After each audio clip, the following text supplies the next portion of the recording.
Welcome to episode 8 of Price Action Trading Series from Market Secrets. In this episode, we are going to learn about professional and non-professional gaps. In addition to two types of supply and demand imbalances, that is valleys and peaks, which is called extremes, and CP, which is called continuation pattern, there is one more imbalance that comes into play often. It is called gaps. Let's discuss about in detail in today's episode. Gaps are the strongest form of imbalance.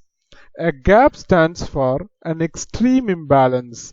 The buying or selling pressure was so strong that the orders were not filled, thus creating a gap up or gap down. These gaps are blank areas with no price action within. Gaps are usually filled shortly after its creation, but it is not always the case. It is usually filled shortly after its creation, but not always. Gaps in price are great because they can be seen as both the structure of strong imbalance and the picture of confusion, fear, and probably greed. You can see them the way you want, but in reality, gaps are blank areas in the price chart where the supply and demand pressure was so strong that the orders couldn't be filled at the best price. Not every gap sends the same message. We need to make our top-down analysis first. Once this is done, we can use this formation to spot the picture of professional and non-professional traders so that we can take a low risk, high reward and high probability trading on the side of a professional trader. Gaps are most obvious way to spot a non-professional trader, which is exactly who we want on the other side of our trades. Remember, if you can't spot professional traders, then you are not one of them. The professional and non-professional gaps offer strong opportunities when they are presented under right trend scenarios. Now, let's talk about the professional gap. The professional gaps are the strong reactions to the bigger time frame imbalances or flip zones. The gap in the price can be produced by different circumstances, a news event, institutional buying or selling, or any other event. The fact is that the professional gap usually happens when a trending bigger time frame is in control or there is a strong flip zone. When the gap has materialized, we will probably have a new lower time frame imbalance, potentially becoming a higher time frame imbalance.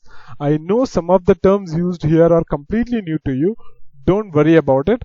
Once you complete the forthcoming episodes and when you come back to this episode, you will understand the logic behind it. So for now, let's stick to whatever we have discussed so far. Now, let's move on to the second item, which is non-professional gaps. This kind of gap usually happens near or at a bigger time frame imbalance. Non-professional traders usually buy into bigger time frame supply, probably based on a lower time frame entry or some kind of news event or a strategy based on lagging indicators.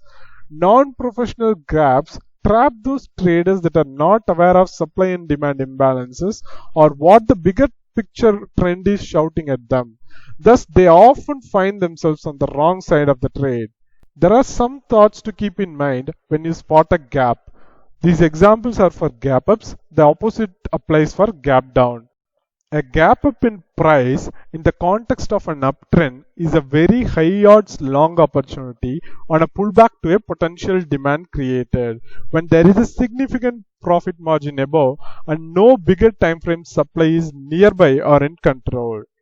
Second, a gap up in price into bigger time frame supply after a strong rally in price and in the context of a larger bigger pictures downtrend is a low odds long opportunity. It can potentially become a high odds opportunity when it's been taken out. There is much more on gaps we could write about. Keep in mind that the picture of ultimate supply and demand imbalance is a gap.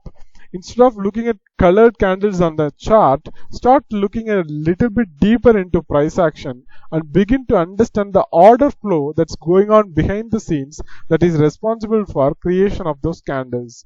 These basic thoughts and ideas will likely give you an edge.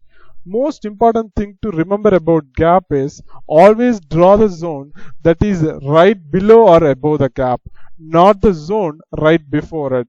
The origin of imbalance is always at the origin of a gap. For example, when you spot a gap down, you need to draw the zone at the origin of the gap. So from here, the price gap down. So this is your origin. This is the origin of the gap. This is the origin of your imbalance. So you need to draw your zones here, not somewhere around here or not here. So in this example, the gap is filled immediately after it is created. And if you look at another example, in this case, the gap is not filled immediately after its creation. So both the things are expected, but you should always be drawing the zones at the origin of the gap, from where the gap was created. So you're not supposed to draw your zones here.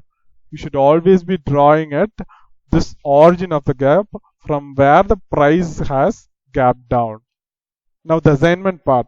Open your chart and mark at least 10 gaps which were created and filled on the same day, and the 10 gaps which were not filled even after a week. That is your assignment for this week. Hit the like button if you have learned something from this video. I request your feedback and queries about this episode. Please leave it down in the comment section. Also, subscribe to our YouTube channel and click the bell icon to get notified whenever we upload a new video or conduct a live session. Please share if you find this useful. Thanks for watching. Have a great day. Goodbye.